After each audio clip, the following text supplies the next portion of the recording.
So let's talk about Let's talk about the housetop accent, also known as a marcato. So we see what it looks like on a note right here. If the note is flipped the other way with the stem going up, then that accent comes and looks different down underneath. It looks like a V. But either way, we can call it a housetop accent because it just kind of has that rooftop look. And sometimes it's also called a marcato. So what this really means is we're kind of combining two articulations we already know. So the accent means to play a note extra strong, especially at the beginning of the note. Emphasize the note by playing it loud at the beginning.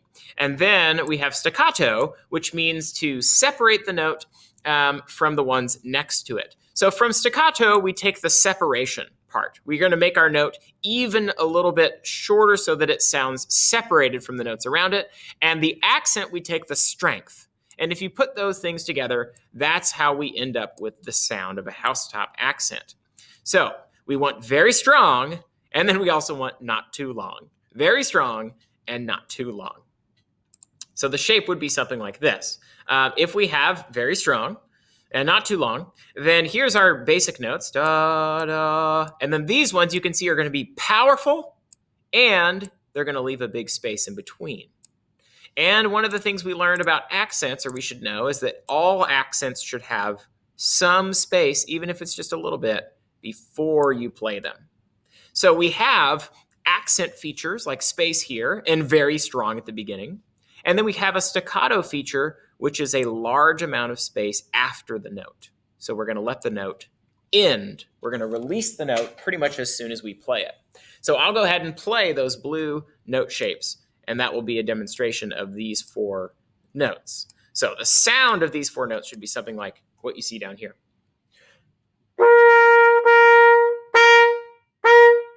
It's just like a strong burst of powerful sound, and then we release the note and make sure there's space in between. Here it is again.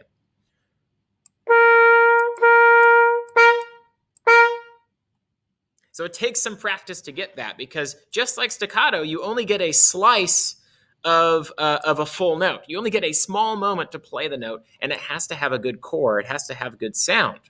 So you have to attack it really powerful and then let it go. And then the whole thing should sound good. It's easy to crack a note or miss it like I just did. And then you end up not making such a nice sounding note, but instead a crumply sound in the middle. So we want to be able to play these regular notes and then suddenly have a more forceful accent. Or we might even have accents on the previous notes. So there could be accents on these notes, but these things would still sound different, because accents, we may recall, are wedge shapes, and they do need a little space between them. So if I was doing accents and then marcato accents, or accents and then housetop accents, then I could get this.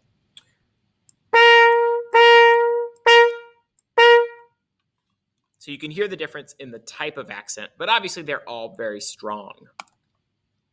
Now, here's an example. Musically, these notes that don't have any markings would be bricks. And then the ones that do have it are like very strong sticks. So here we go.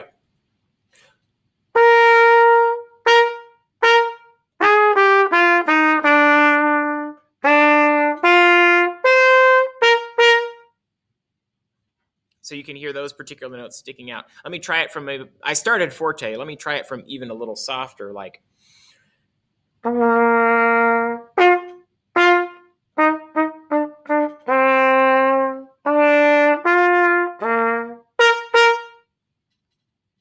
All right. So that's an idea of a musical example. I accidentally added some staccatos here. You caught me if you heard these ones sounding staccato. And I partially did that because after I played these kind of short, it seemed natural to continue the shorter sounds, right? So I played stick, stick, stick, stick, stick, stick, brick over here. So the shapes of these sounds is really helpful when you're learning how to play these. You want to know what sound you're trying to make before you practice these things, and then you can practice them by themselves. So when you're practicing, you could practice one of them.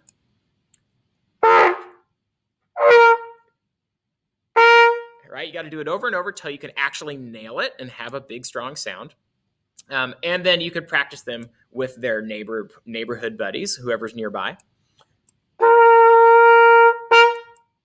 Ooh, good for me, right? I played the note next to it, and I played the articulation. I played the housetop accent. And then you can add more to try to connect more of those together.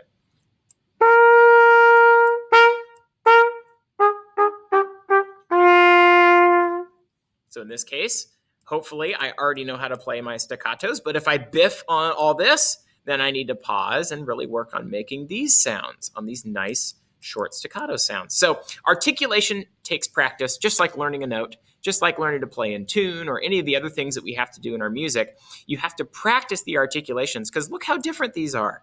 A little tiny stick, a strong, tall stick, a big, strong brick. Those are not going to feel the same. And you have to be constantly sort of switching between those different sounds. So make sure to stop and practice your articulation, especially if you have a housetop accent, which is very strong, but not too long.